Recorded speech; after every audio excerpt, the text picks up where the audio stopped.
Hi, ഇന്നത്തെ simple tip. Job cost അക്കൗണ്ടിങ്ങിലെ job cost sheet ഇത്രയും സിമ്പിളായി പ്രിപ്പയർ ചെയ്യാമെന്ന് നമുക്കൊന്ന് നോക്കിയാലോ. ജോബ് കോസ്റ്റ് ഷീറ്റിൻ്റെ ഒരു പ്രോബ്ലം നമ്മൾ ഓൾറെഡി നമുക്ക് പഠിച്ചിട്ടുണ്ട്. കോസ്റ്റ് ഷീറ്റ് ഇവിടെ ജോബ് കോസ്റ്റ് ഷീറ്റ് ആണെങ്കിൽ നമ്മൾ ഓരോ ജോബിനും സെപ്പറേറ്റ് ആയിട്ടായിരിക്കും കോസ്റ്റ് ഷീറ്റ് പ്രിപ്പയർ ചെയ്യുന്നത്. അതുകൊണ്ട് തന്നെ നമ്മൾ ഹെഡിങ് കാണിക്കുമ്പോൾ cost sheet for the job number എന്ന് പറഞ്ഞാൽ ആ ജോബ് നമ്പർ ഇട്ടിട്ട് വേണം നമ്മൾ ചെയ്യാനായിട്ട് തുടങ്ങാൻ. ബാക്കി നമ്മളെല്ലാം പഴയ രീതിക്കാണ് ചെയ്യുന്നത്. അപ്പോൾ നോക്കി ഈ ഒരു പ്രോബ്ലത്തിലാണെങ്കിൽ നമുക്ക് തന്നേക്കുന്ന details from the following particulars prepare the cost sheet for job number 2 to 5. അതെന്തിനാണ് തന്നേക്കുന്നത്? നമ്മുടെ ഹെഡിങ് കൊടുക്കാനാണ്. Cost sheet for job number 2 to 5 കാണിക്കുക. എന്നിട്ട് നമ്മളോട് തന്നേക്കുന്ന ഡീറ്റെയിൽസാണ്. മെറ്റീരിയൽസ് തന്നിട്ടുണ്ട്, പ്രൊഡക്റ്റീവ് വേജസ് തന്നിട്ടുണ്ട്, ഡയറക്റ്റ് എക്സ്പെൻസ് തന്നിട്ടുണ്ട്, പിന്നെ ഫാക്ടറി ഓവർ ഹെഡ്. അത് എത്രയാണ്?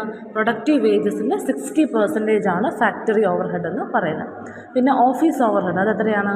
വർക്ക്സ് കോസ്റ്റിൻ്റെ 20% ആണ് ഓഫീസ് ഓവർ ഹെഡ് എന്ന് പറയുന്നത്.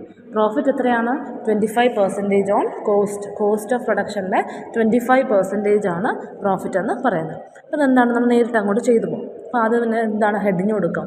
Cost sheet for job number, അതാണ് ഇവിടെ ജോബ് കോസ്റ്റ് കൊണ്ട് ഉദ്ദേശിക്കുന്നത് 225.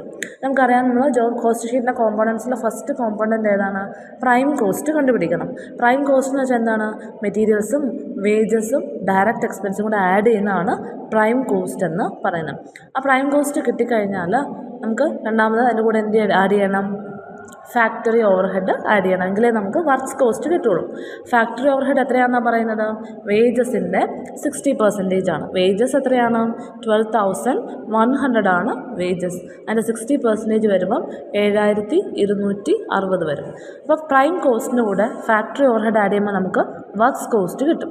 ഈ വർക്ക്സ് കോസ്റ്റിൻ്റെ 20% ആണ് എന്തെന്ന് പറയുന്നത്? ഓഫീസ് ഓവർ ഹെഡ് എന്ന് പറയുന്നത്. അപ്പോൾ ആ 20% ആണ് 5,724 എന്ന് പറയുന്നത്. അപ്പോൾ വർക്ക്സ് കോസ്റ്റിനൂടെ ഓഫീസ് ഓവർ ഹെഡ് കൂടെ ആഡ് ചെയ്യുമ്പോൾ നമുക്ക് കോസ്റ്റ് ഓഫ് പ്രൊഡക്ഷൻ കിട്ടും.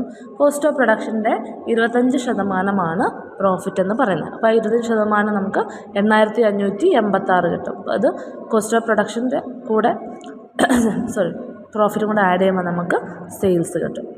എക്സാം പ്രിപ്പറേഷന് നിങ്ങൾ ഈ ടിപ്പ് ഒന്ന് ഉപയോഗപ്പെടുത്തി നോക്കൂ, നിങ്ങൾക്ക് പ്രയോജനപ്പെടും.